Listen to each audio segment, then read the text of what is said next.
నరసమాజాన్ని సంస్కరిస్తున్న విశ్వరాజ్యాంగం అను ఆలోచనాత్మక క్రీస్తు విజ్ఞాన సభలలో మరి మొదటి రోజులో చేరి వచ్చినటువంటి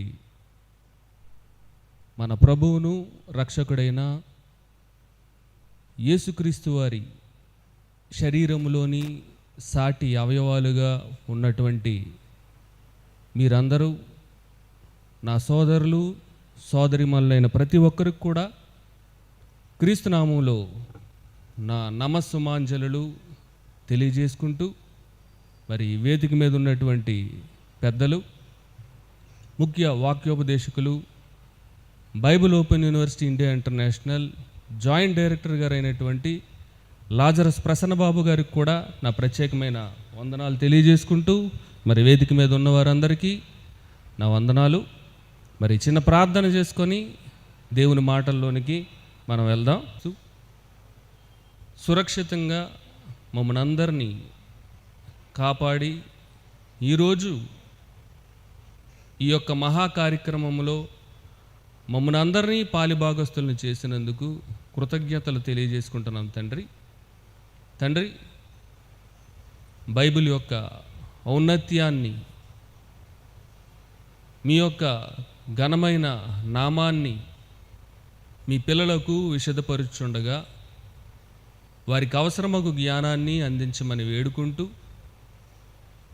వింటున్న ప్రతి ఒక్కరూ నిష్ప్రయోజనంగా మరి మాటలు విని విడిచిపెట్టక ప్రతి ఒక్కరూ ఆలోచించి బైబిల్ గొప్పతనాన్ని గుర్తించగలిగే జ్ఞాన వివేకాలను కలిగి ఉండునట్లు మీ యొక్క సహాయాన్ని దయచేయమని వేడుకుంటూ ఈ ప్రార్థన మీ ప్రియకుమారుడైన యేసుక్రీస్తు వారి నామంలో అడిగి వేడుకొంచున్నాం తండ్రి, ఆమెన్.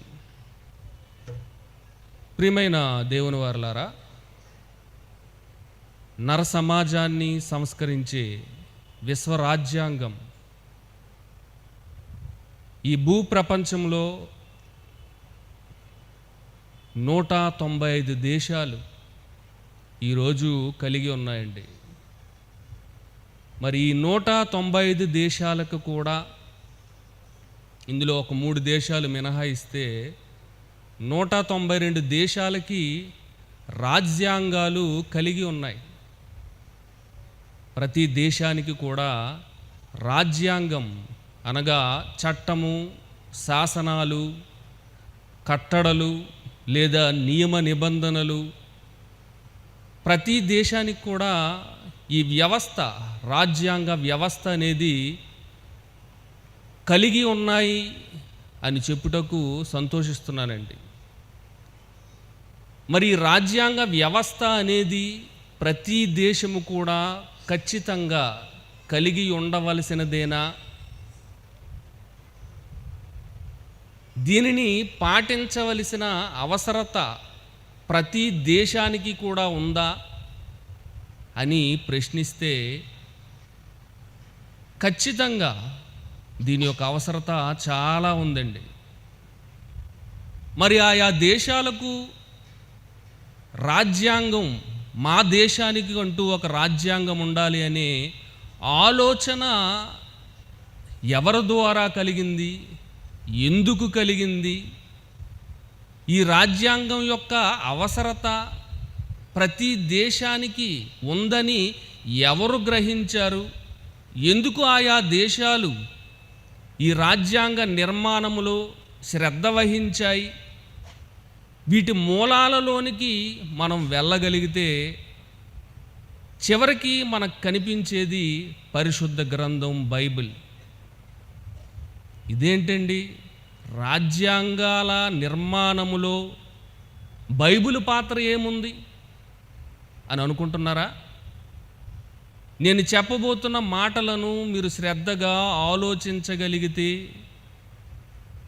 ఇది ఖచ్చితంగా యథార్థమైనదని నిజంగా మీరు గ్రహించగలరండి. నిజంగా నమ్ముతారు మీరు.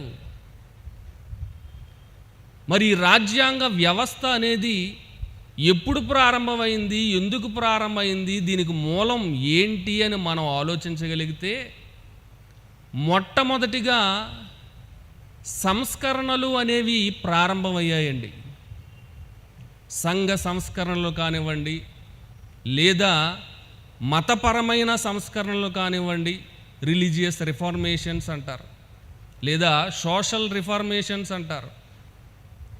మరి వీటి యొక్క ప్రారంభం ఎప్పుడు జరిగింది, ఎందుకు జరిగింది అనేది మనం ఆలోచించగలిగితే సుమారు 1517వ సంవత్సరం క్రీస్తు శకము 1517వ సంవత్సరంలో మార్టిన్ లూథర్ అనే ఒక సాంఘిక లేదా మతపరమైన సంస్కరణ ఉద్యమాన్ని ప్రారంభించడం అనేది జరిగిందండి. ఎందుకైనా ఈ సంస్కరణ ఉద్యమాన్ని ఎందుకు ప్రారంభించారు అని అంటే, మరి ఆనాడు రోమన్ క్యాథలిక్ ఆధిపత్యం ప్రపంచ దేశాలలో కొనసాగుతున్నటువంటి ఆ సమయాలలో మరి వారికంటూ కొన్ని ఆచరణలు లేదా కట్టడలు వారు కల్పించుకొని ఆయా దేశాలపైన ఆధిపత్యాన్ని చలాయించడం అనేది ప్రారంభించారండి. అందులో భాగంగా మరి వారు ఎన్నో అరాచకాలకు, అక్రమాలకు, దుష్పరిపాలనకు మరి చోటు చేసుకొని అనేక మంది ప్రజానికాన్ని ఇబ్బంది పెట్టే వాతావరణం అనేది ఆ రోమన్ క్యాథలిక్ ఆధిపత్యంలో నెలకొనడం అనేది జరిగిందండి. మరి దీన్ని గ్రహించినటువంటి మార్టిన్ లూథర్ గారు పరిశుద్ధ గ్రంథంలో, బైబిల్లో వ్రాయబడిన శాసనాలు కానీ కట్టడలు కానీ ఒక రకంగా ఉంటే, ఈ రోమన్ క్యాథలిక్ ఆధిపత్యం పరిశుద్ధ గ్రంథం ముసుగులో చేస్తున్నటువంటి అరాచకాలన్నీ పూర్తిగా దేవుని శాసనాలకు భిన్నంగా ఉన్నాయని, వాటిని ప్రతిఘటిస్తూ మొట్టమొదటిసారిగా సంస్కరణ ఉద్యమాన్ని ఆయన ప్రారంభించడం జరిగిందండి. ఆ ఉద్యమానికే ప్రొటెస్టెంట్ రిఫార్మేషన్ అని పేరు పెట్టారు. పరిశుద్ధ గ్రంథములో వ్రాయబడిన శాసనాలు క్రైస్తవులైన ప్రతి ఒక్కరూ ఖచ్చితంగా పాటించి తీరాలి, వాటిని వక్రీకరించకూడదు, వాటిని స్వప్రయోజనం కోసము వారికి అనుకూలంగా మలుచుకొనకూడదు అని ఆయన సుమారు 95 థీసిస్ ద్వారా ఆయా దేశాలలో వాటినన్నిటినీ ప్రచురించి అనేక మందిని చైతన్యం చేసి ఈ ప్రొటెస్టెంట్ ఉద్యమాన్ని ప్రపంచ దేశాలకు వ్యాపింపజేసి ఒక సంస్కరణ ఉద్యమాన్ని చేపట్టడం ద్వారా ఆ రోజు అనేక పెనుమార్పులు అనేవి సంభవించడం జరిగిందండి.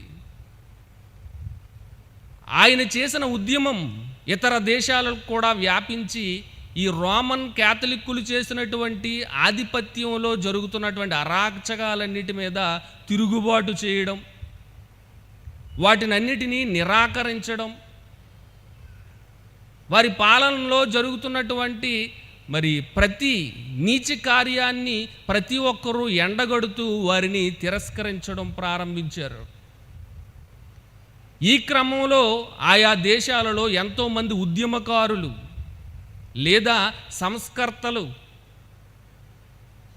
అనేక మందికి పిలుపునిచ్చి అనేక ఆయా దేశాల్లో జరుగుతున్నటువంటి అక్రమాలకు అడ్డుకట్ట వేయడం అనేది జరిగిందండి.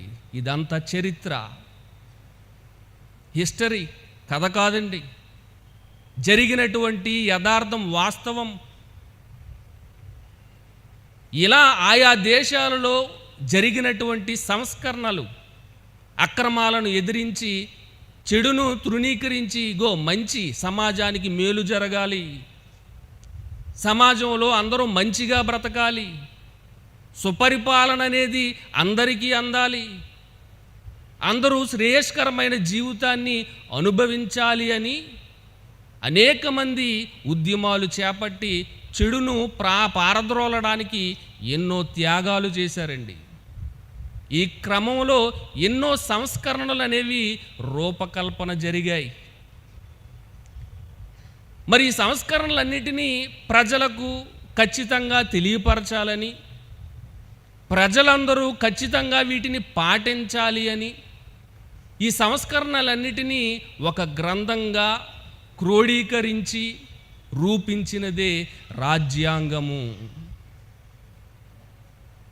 రాజ్యాంగము రూపం దాల్చుకోవడానికి కారణం ఏంటి అనంటే సంస్కరణలు.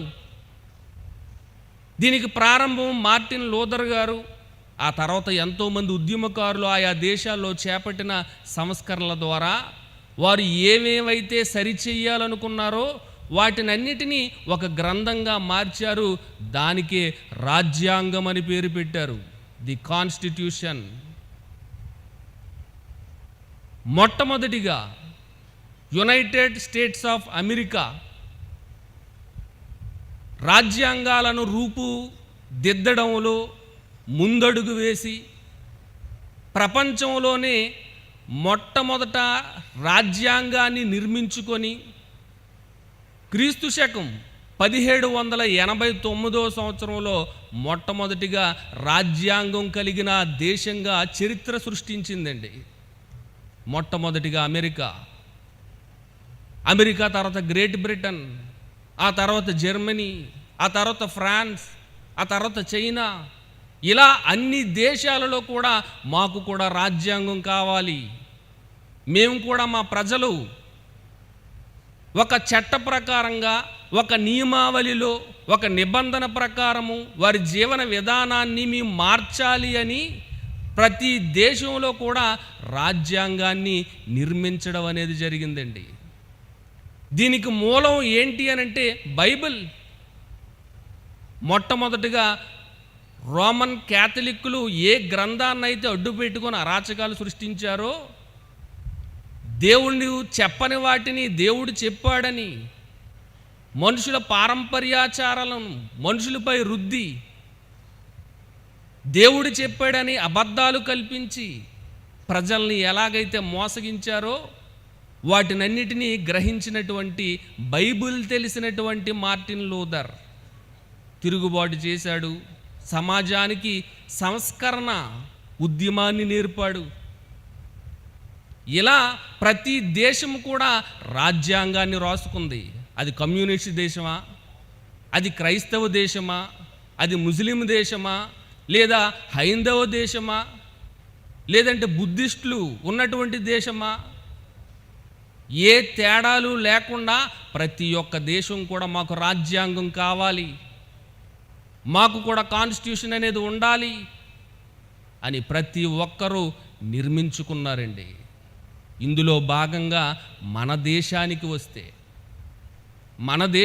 వస్తే డాక్టర్ బిఆర్ అంబేద్కర్ గారు డ్రాఫ్టింగ్ చైర్మన్గా సుమారు 299 మంది సభ్యులతో రాజ్యాంగం, ప్రపంచంలోని అతిపెద్ద రాజ్యాంగాన్ని కలిగిన దేశంగా ఈ రాజ్యాంగాన్ని నిర్మించుటలో చాలా శ్రమ పడ్డారండి. సుమారుగా 3 సంవత్సరాల పాటు. మరి మన దేశ రాజ్యాంగం ఎలా నిర్మించబడింది అని మనం ఆలోచించగలిగితే, అప్పటికే రాజ్యాంగాలు కలిగినటువంటి దేశాలలో సుమారు 60 దేశాల రాజ్యాంగాలను పరిశీలించారండి. వాటినన్నిటినీ చదివారు ఈ 299 మంది బృందం. అలా చదివిన క్రమంలో మన దేశం యొక్క జీవన విధానమును బట్టి, సంస్కృతి సాంప్రదాయాలను బట్టి మన దేశానికి ఏ చట్టాలు లేదా ఏ శాసనాలు ప్రజలకు మేలు చేస్తాయి అని వారు బాగా ఆలోచించి 60 దేశాల రాజ్యాంగాలను పరిశీలించారండి. అందులో యునైటెడ్ స్టేట్స్ ఆఫ్ అమెరికా ఉంది, ఒక గ్రేట్ బ్రిటన్ ఉంది, సౌత్ ఆఫ్రికా ఉంది, రష్యా ఉంది, అలాగే కెనడా ఉంది, చైనా ఉంది, జపాన్ ఉంది. ఇలా 60 దేశాల రాజ్యాంగాలను వారు పరిశీలించి మనకంటూ పటిష్టమైన చెక్కు చెదరని ఒక గొప్ప రాజ్యాంగాన్ని జనవరి 26, 1950 సంవత్సరంలో రూపుదిద్దడం అనేది జరిగింది. దాన్నే మనం సెలబ్రేట్ చేసుకుంటాం, గణతంత్ర దినోత్సవం. జెండాలు ఎగరేసి, జెండాలకు సెల్యూట్ చేసి గొప్పగా భావిస్తాం. మేము కూడా కాన్స్టిట్యూషన్ కలిగిన వారం. ఆ రోజు మాకు ఒక నియమావళి పెద్దలందరూ ఆలోచించి మా బ్రతుకులు బాగోవాలని రాసిన శాసనాలు ఇవన్నీ అని గర్వపడుతుంటాం కదండి మనం.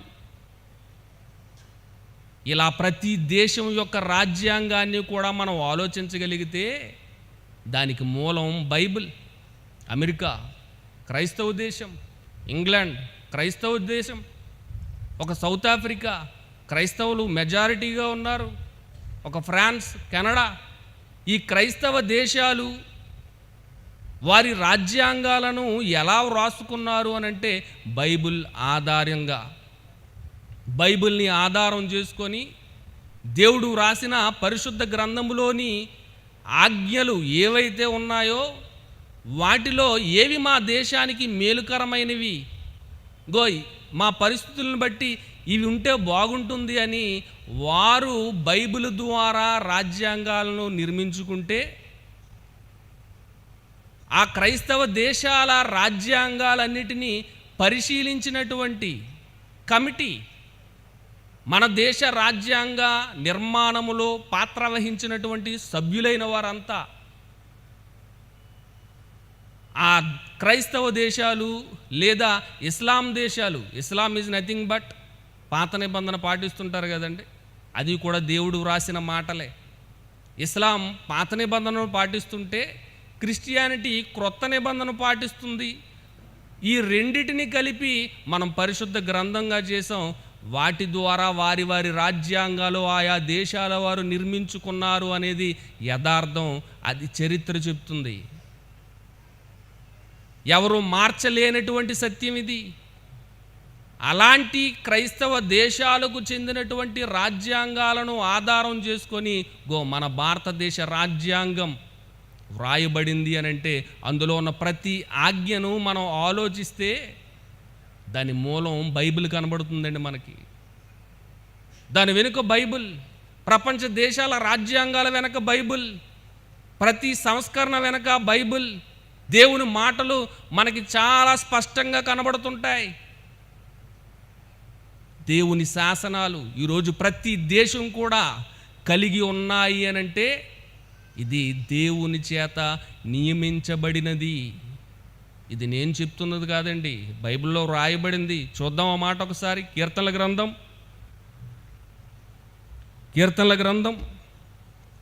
119వ అధ్యాయం 152వ వచనం. కీర్తనల గ్రంథం 119వ అధ్యాయం 152వ వచనం. నీ శాసనములను నీవు నిత్యములుగా స్థిరపరిచితివని నేను పూర్వము నుండి వాటి వలననే తెలుసుకొని ఉన్నాను. చూడండి, నీ శాసనములను నీవు నిత్యములుగా స్థిరపరిచితివి. నిత్యము ఉంటాయి ఆ శాసనాలు. అవి తెలిసేవా తెలియక అది దేవునివా కాదా అని వారు గ్రహించలేదు. కానీ రాజ్యాంగాలు రాసుకునేటప్పుడు కానీ దేవుని సంకల్ప ప్రకారము ప్రపంచ దేశాలు బాగుండాలి అనంటే నా శాసనాలు నిత్యముగా ప్రజలందరూ పాటించగలిగే విధంగా నేను చేస్తాను అని దేవుడు చెప్పినట్టుగా ప్రతి రాజ్యాంగంలో కూడా దాని వెనక దేవుని మాటలను ఉంచడం అనేది జరిగిందండి. ప్రతి దేశ రాజ్యాంగం వెనక ఆ ఆర్టికల్స్ చూసినా, ఆ చట్టాలు చూసినా, ఆ షెడ్యూల్స్ ఏవైతే ఉన్నాయో ఆ షెడ్యూల్స్ చూసినా, ఆ పార్ట్స్ ఏవైతే ఉన్నాయో విభాగాలు, వాటినన్నిటినీ మనం చదివి గ్రహించగలిగితే దీని వెనక ఉన్నటువంటిది ఏంటి అని అంటే దేవుని మాటలు. దేవుని ఆజ్ఞలు, ఆయన శాసనాలు, ఆయన కట్టడలు. అదే ఇక్కడ చెప్పబడింది, నీ శాసనములను నీవు నిత్యములుగా స్థిరపరిచితివి. నిత్యము ఉండవలసిందే రాజ్యాంగాలలో. ప్రతి దేశ రాజ్యాంగంలో కూడా దేవుని శాసనాలు నిత్యములుగా ఉండాలి. అవి ఎవరు మార్చలేరండి, అవి ఎవరు మార్చలేరు, నిత్యము ఉంటాయి. దేవుని సంకల్పం చూడండి.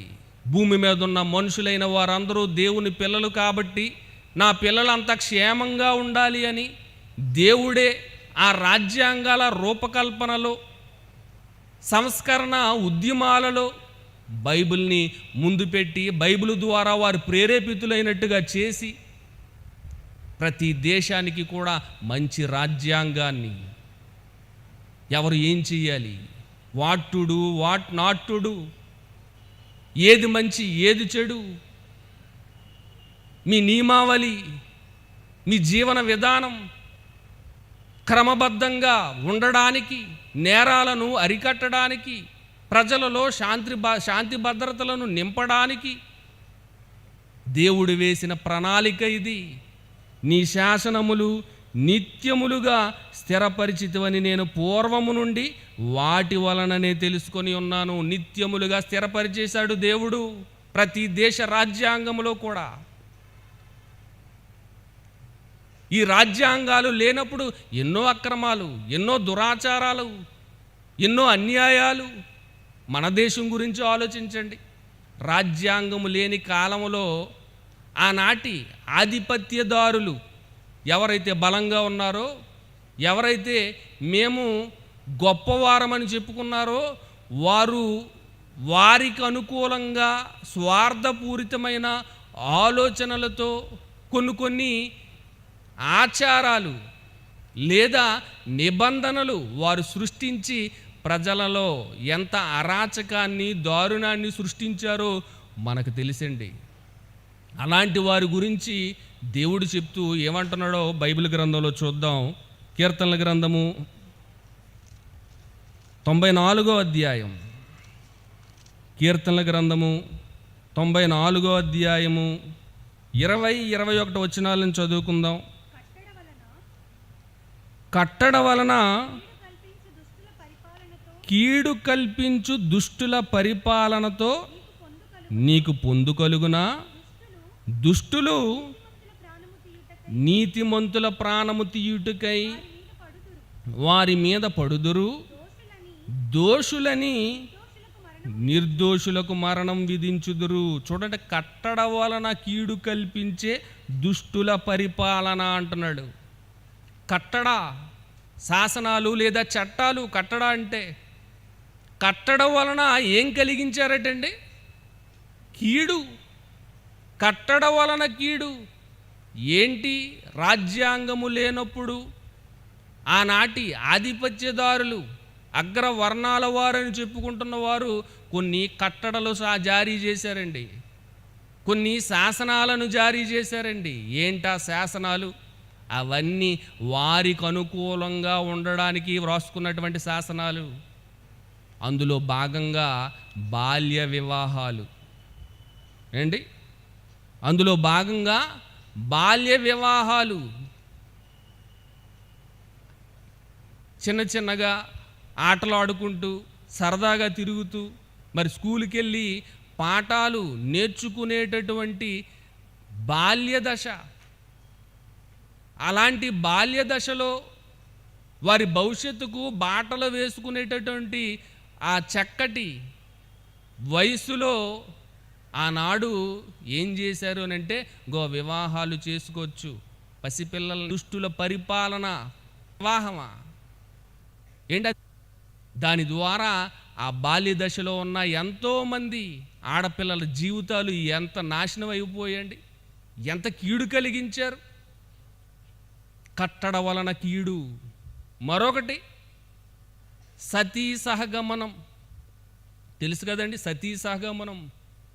భర్త చనిపోతే భర్తతో పాటు భార్యను కూడా సజీవంగా ఆ భర్త చితి మీద వేసి తగలబెట్టి చంపేసేవారండి బలవంతంగా. కట్టడ. ఇదొక చట్టం అంట, ఇదొక శాసనం అంట. కట్టడం వలన కీడు కల్పించే ఆచారాలు ఎన్ని జరగలేదండి మన దేశంలో. బాల్య వివాహాలు, సతీ సహగమనాలు, దేవదాసి వ్యవస్థ. చూడండి, దేవుడి పేరు చెప్పి స్త్రీల బ్రతుకులతో ఆటలాడుకున్నారు ఆ రోజు. వ్యభిచార వృత్తుల్లోకి వేశ్యలుగా లాగారు. కట్టడం వలన కీడు కల్పించే దుష్టుల పరిపాలన. ఇంకా నరబలులు. వారు ఏ కార్యక్రమాన్ని ప్రారంభించదలిచినా, ఒక పూజ చేయాలన్నా, లేదంటే ఒక నిర్మాణాన్ని చేపట్టాలన్నా, ఏదో ఒక కార్యక్రమం ప్రారంభించాలి అని అన్నా అన్యాయంగా ఒక మనిషిని తీసుకొచ్చి నరబలి ఇచ్చేవారండి. బలిస్తేనే కానీ ఏం చేయరట పనులు. ఎంత దారుణం! అది వాళ్ళకు కట్టడా శాసనం, ఇది తప్పకుండా పాటించాలట. ఇలాంటి దారుణాలు ఎన్ని జరగలేదండి. బ్లాక్ మ్యాజిక్ పేరుతో, చేతబడుల పేరుతో ఎంతమంది జీవితాలను నాశనం చేశారు. ఇవన్నీ కట్టడలు. అంటరానితనం పేరుతో నువ్వు కనీసం చెప్పులు వేసుకొని తిరగడానికి కూడా వీల్లేదు. మేము త్రాగే బావిలోని నీళ్లు నువ్వు త్రాగడానికి వీల్లేదు. నువ్వు చదువుకోవడానికి వీల్లేదు. మంచి వైద్యాన్ని పొందడానికి వీల్లేదు. నువ్వు ఒక అంటరాని వాడివి కాబట్టి నువ్వు ఎక్కడో ఊరి చివరన ఉండాలి. ఇవన్నీ ఏంటనుకున్నారు? కట్టడలు, శాసనాలు చేశారు. అప్పుడు కట్టడ వలన కీడు కల్పించే దుష్టుల పరిపాలన చెలరేగింది ఆ రోజుల్లో. ఇలాంటి కట్టడలన్నిటినీ, అరాచకాలన్నిటినీ, దురాచారాలన్నిటినీ నిర్మూలించడానికి మరలా బైబిల్ ముందుకొచ్చిందండి. మరలా బైబిల్ ముందుకొచ్చింది. మన దేశంలో కూడా సంస్కరణలు ప్రారంభమయ్యాయి. మన దేశంలో కూడా సంస్కరణ ఉద్యమాలు మొదలయ్యాయి. ఈ దురాచారాలన్నిటినీ నిర్మూలించాలి అని అప్పుడు ఉన్నటువంటి బ్రిటన్ దేశానికి సంబంధించినటువంటి ఎంతోమంది క్రైస్తవ మిషనరీలు ఆ పరిస్థితులన్నిటిని చూసి వారి హృదయం చలించిపోయి ఇలాంటి దారుణమైన ఆచారాలను ఎలాగైనా నియంత్రించాలి, వాటినన్నిటినీ సమూలంగా నిర్మూలించాలి, ధ్వంసం చేయాలి అని కంకణం కట్టుకొని బైబిల్లో వ్రాయబడిన మంచి సంగతులను అనేకులకు చెప్పడం, వాటి ద్వారా ప్రేరేపితులైనటువంటి సత్యాన్ని గ్రహించినటువంటి ఎంతోమంది మన దేశానికి సంబంధించిన ఉద్యమకారులు, సంఘ సంస్కర్తలు, ఒక రాజారాం మోహన్ రాయ్ గారు కావచ్చు, ఒక ఈశ్వర్ చంద్ర విద్యాసాగర్ గారు కావచ్చు, ఒక జ్యోతిరావు పూలే గారు కావచ్చు, ఒక డాక్టర్ బిఆర్ అంబేద్కర్ గారు కావచ్చు, గోపాలకృష్ణ గోఖలే గారు కావచ్చు, ఒక కందుకూరి వీరేశలింగం పంతులు గారు కావచ్చు, పండిత రమాబాయి గారు కావచ్చు. ఇలా ఎంతోమంది దేవుని మాటల చేత, పరిశుద్ధ గ్రంథములో వ్రాయబడిన మాటల చేత ప్రేరేపితులై ఆనాడు జరుగుతున్నటువంటి ఈ దురాచారాలన్నిటికీ ఫుల్ స్టాప్ పెట్టాలని ఎన్నో పోరాటాలు చేశారండి. ఇదంతా చరిత్ర మనకు తెలిపింది. కట్టడ వలన కీడు కల్పించే దుష్టుల పరిపాలన నుంచి విడుదల పొందించడానికి ఎన్నో సంస్కరణలు చేశారు. ఆ సంస్కరణలన్నీ దేశవ్యాప్తంగా అందరూ అమలు జరపాలి అని అంటే దాన్ని గ్రంథస్థం చెయ్యాలి. దానినే రాజ్యాంగం, కాన్స్టిట్యూషన్ నిర్మించారండి. ఈ సంస్కరణల ద్వారానే జరిగే ప్రతి ఆర్టికల్ చూడండి, ఫండమెంటల్ రైట్స్ చూడండి, వాటన్నిటిల్లో కూడా సంస్కరణలే ఉన్నాయి. ఇవన్నీ ఎక్కడి నుంచి వచ్చాయనంటే బైబిల్, పరిశుద్ధ గ్రంథం. నరసమాజాన్ని సంస్కరించడానికి బైబిల్, పరిశుద్ధ గ్రంథం, విశ్వరాజ్యాంగం. ఎందుకు దాన్ని విశ్వరాజ్యాంగం అని అన్నారు అని అంటే ప్రపంచ దేశాల రాజ్యాంగాలన్నిటికీ మూలం తండ్రి పరిశుద్ధ గ్రంథము కాబట్టి ఆ గ్రంథములో వ్రాయబడినటువంటి శాసనాలు, ఆజ్ఞలనే ఆయా దేశాలలో రాజ్యాంగములో చట్టాలుగా వారు ఏర్పాటు చేసుకున్నారు. కాబట్టి Bible is the universal constitution. ఇదే విశ్వరాజ్యాంగం. ప్రియమైన దేవుని వారలారా, బైబిల్కు ఉన్నటువంటి ఖ్యాతి, గొప్పతనం చూడండి. దేవుడే ప్రారంభంలో వీటినన్నిటినీ నిత్య శాసనములుగా ఉండులాగున దేవుడు తన ప్రణాళికలో, తన సంకల్పంలో ఏర్పాటు చేసుకొని ప్రతి దేశ రాజ్యాంగంలో బైబిల్ని ఉండులాగున అనేకులను బైబిల్ ద్వారానే ప్రేరేపించడం అనేది జరిగిందండి. అందుకే దేశాలు బాగున్నాయి. ఈరోజు మన దేశంలో ప్రతి స్త్రీ కూడా చక్కగా చదువుకొని వారి భవిష్యత్తుకు మంచి ప్రణాళికలు, బాటలు వేసుకోగలుగుతున్నారు అని అంటే కారణం ఏంటండి? రాజ్యాంగం కాదా? ఖచ్చితంగా రాజ్యాంగం. లేదంటే బాల్యంలోనే వివాహాలు నేటికి కొనసాగేవి. ఒక ముసీలు పండు తాతకి ఒక పసిపిల్లని వివాహం చేసే ఆచారం నేటికి కూడా కొనసాగి ఉంటే ఎంతమంది స్త్రీలు బలైపోయేవారు. భర్తతో పాటు భార్య కూడా, భర్త చనిపోతే ఆమెను కూడా సజీవంగా దహించేయాలి ఆ చితుమంటల్లో. ఆ సాంప్రదాయం నేటికి కూడా కొనసాగితే ఎంతమంది స్త్రీలు బలైపోయేవారు. దేవదాసి వ్యవస్థ నిర్మూలం కాకపోతే ఎంతమంది స్త్రీలు వేశ్యలుగా ఆయా ప్రాంతాలలో కొనసాగేవారు నేటికి. ఆలోచించండి ఒకసారి.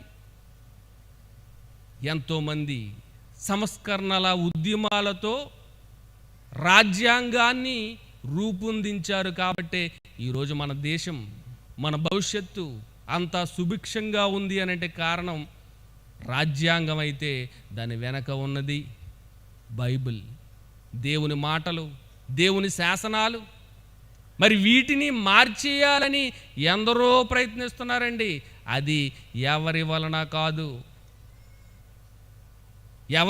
కాదు. రాజ్యాంగాన్ని మార్చేసి ఇంకేదేదో పెట్టేయాలని ఎందరో ప్రయత్నిస్తున్నారు. అది ఎవరి వలన కాదు. ఖచ్చితం రాసుకోండి మీ బైబిల్లో, రాజ్యాంగాన్ని ఎవరో మార్చలేరు. ఎందుకు ఈ మాట అంటున్నాను అని అంటే, బైబిల్లో ఒక మాట ఉంది, చదువుకొని ముగించేసుకుందాం. లూకా సువార్త 21వ అధ్యాయం 15వ వచనం. లూకా సువార్త 21వ అధ్యాయము 15వ వచనం. నీ విరోధులందరూ ఎదురాడుటకును కాదనుటకును వీలు కాని వాక్కును జ్ఞానమును నేను మీకు అనుగ్రహించును. చూడండి, మీ విరోధులందరూ. ఈరోజు ఎంతమంది విరోధులు ఉన్నారండి బైబిల్కి కానీ దేవునికి కానీ? ఎంతోమంది విరోధులు ఎంతో దారుణంగా మాట్లాడుతున్నారండి బైబిల్ గ్రంథం గురించి. ఎంతో దారుణంగా. ఇదేదో ఒక విదేశీ మత పుస్తకం అని, ఇదేదో నల్లట్ట పుస్తకం అని, బూతు పుస్తకం అని. చూడండి, ఎంత దారుణంగా మాట్లాడుతున్నారు, ఎంత అవహేళనగా మాట్లాడుతున్నారు ఈరోజు అనేక మంది. మత ఛాందస్స రాజ్యాంగాలకు మూలం బైబిల్ ఉందో వారు తెలుసుకోలేకపోతున్నారు. చరిత్రలో ప్రతీది, నేను చెప్పిన ప్రతీది చరిత్రలో లిఖితములైన వాస్తవాలు ఇవి, కట్టుకథలు కాదు. ఏదో ఒక క్రైస్తవుడిగా బైబిల్ని హైలైట్ చేసుకోవాలి కదా అని చెప్పి బైబిల్కు అనుకూలంగా ఉన్న వాటిని అన్నిటినీ చెప్తున్నామని భావిస్తున్నారేమో. చరిత్రలోకి వెళ్ళండి. హే సిరి అనండి ఒకసారి, మీ ఐఫోన్ దగ్గరికి వెళ్ళి చెప్తుంది అది బైబిల్ హిస్టరీ, రాజ్యాంగాల హిస్టరీ. లేదా ఒక ఆండ్రాయిడ్ ఫోన్ అనుకోండి, ఓకే గూగుల్ అనండి, ఆ గూగుల్ తల్లి చెప్తుంది మొత్తం అంతా మీకు. ఈ మధ్యన కొత్తగా ఏఐ వచ్చిందండి, ఆర్టిఫిషియల్ ఇంటెలిజెన్స్. ఎలక్సా అంట దాని పేరు. హాయ్ ఎలక్సా అంటే చాలు మీకు కావాల్సినవన్నీ చెప్తుంది. ఏ సమాచారం కావాలన్నా దాన్ని అడిగితే ఇప్పుడు నేను చెప్పిన సమాచారం అంతా చరిత్రలో లిఖితములైన ప్రతీది అందరూ ఖచ్చితంగా ఒప్పుకొనవలసినటువంటి వాస్తవాలతో, సాక్ష్యాధారాలతో, చరిత్ర ఆధారాలతో లిఖితములైన ఎన్నో విషయాలు మీరు తెలుసుకోవచ్చండి. ఎవడో వాగుతుంటాడు నోటుకొచ్చినట్టుగా ఇవన్నీ కలుపుతాలని, బైబిల్ తప్పుడు పుస్తకం అని. అసలు యెహోవాయే లేడట. మోషే గారు కల్పించినటువంటి ఒక కల్పిత పాత్రట. దేవుడనేవాడు లేడని ఎలా నోరు పారేసుకుంటున్నారండి. ఎవరు ఎంత బురద జల్లినా, ఎవరు ఎన్ని అబద్ధాలాడినా, ఎవరు బైబిల్ని దూషించినా వాళ్ళందరికీ దేవుడు చెప్తున్న మాట ఇదే. ఏంటది? మీ విరోధులందరూ ఎదురాడుటకు కాదనుటకు వీలు కాని వాక్కు ఇది. విరోధులందరూ ఎంతమంది ఎదురొచ్చినా ఎవ్వరు కాదనలేరు. వీలు కాని వాక్కు జ్ఞానము పరిశుద్ధ గ్రంథంలో ఉంది, ఎవరు కాదనలేరు. ఇదంతా వాస్తవం. ప్రియమైన దేవుని వారలారా, బైబిల్ చాలా గొప్పదండి. ఈరోజు నర సమాజాన్ని సంస్కరించాలి అనంటే ఖచ్చితంగా బైబిల్ యొక్క అవసరత, విశ్వరాజ్యాంగం యొక్క అవసరత చాలా ఉంది. మన పూర్వకాలము నుండి బైబిల్ మొదటి శతాబ్దంలో ఆరంభమైన నాటి నుండి ఎన్నో తప్పుడు దురాచారాలను నిర్మూలించి అనేక మంది బ్రతుకులను బాగు చేసింది పరిశుద్ధ గ్రంథం. ఈరోజు ఎన్నో సాక్ష్యాలు వింటుంటాం కదండి. దేవుని మాటలు విన్నానండి, ఆ మాటలు వినగానే నాలో మార్పు వచ్చింది. నేను త్రాగుడు మానేశాను, జూదం ఆడడం మానేశాను, నా భార్యను కొట్టడం మానేశాను, నా భర్తను మోసగించడం మానేశాను. బైబిల్ ద్వారానండి, ఈ మాటల ద్వారానే నేను తెలుసుకున్నాను అని ఎంతమంది మారిపోలేదండి? బైబిల్ చరిత్రలో కూడా ఎంతమంది మూర్ఖంగా ప్రవర్తించినటువంటి వారు ఎంతమంది మారిపోలేదు? ఒక పొట్టి చెక్కయ్య ఎంత కఠినాత్ముడండి, ఎంత కఠిన హృదయుడు ఆయన. వడ్డీ వ్యాపారాలతో అందరినీ బాధ పెట్టాను, అక్రమంగా నేను తీసుకున్నాను, సంపాదించాను, వీటినన్నిటిని తిరిగి ఇచ్చేస్తాను 4 వంతులు. కేవలం ఒకే ఒక మాట, యేసుక్రీస్తు వారి మాట ఆయన బ్రతుకులో మార్పు తీసుకొచ్చింది. ఒక వ్యభిచారమందు పట్టబడిన స్త్రీ ఒకే ఒక్క మాట, అమ్మా ఇక ఈ పాపము చేయకు, ఎవరో రాయలేదు కదా, నేను కూడా నిన్ను శిక్షించను, ఈ పాపం మరలా చేయకు అని ఒక మాట అనగానే ఆమె హృదయం కరిగిపోయింది. ఆమెలో ఉన్నటువంటి చెడుతనాన్ని తొలగించుకొని యేసుకి శిష్యురాలుగా దేవుని పరిచర్యలో పాలిభాగస్తురాలైంది. ఇలా ఎంతమంది అండి, ఇలా ఎంతమంది, ఎంతోమంది పాపులు, సుంకరులు, వ్యభిచారులు యేసు మాటలు విని వారి బ్రతుకులను మార్చుకున్నారు. బైబిల్కు ఉన్నటువంటి పవర్ అది, దేవుని మాటలకు ఉన్నటువంటి శక్తి అది.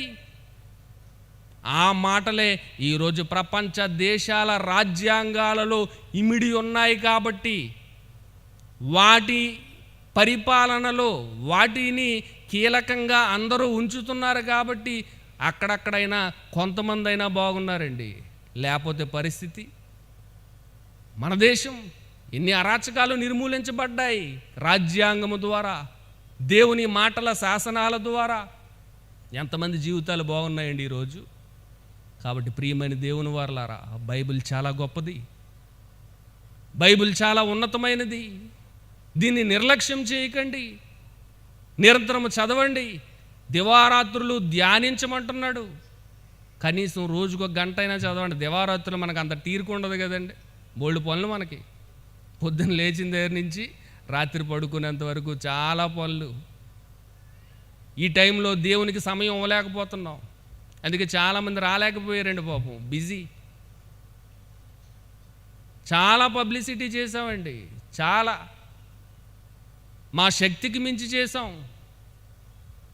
అయినా ఎవరి హృదయాలు కరగలేదు. దేవుని మాటలు వినాలనే ఆశ మరి ఈరోజు చాలామందికి లేకపోవడం విచారకరంగా ఉందండి.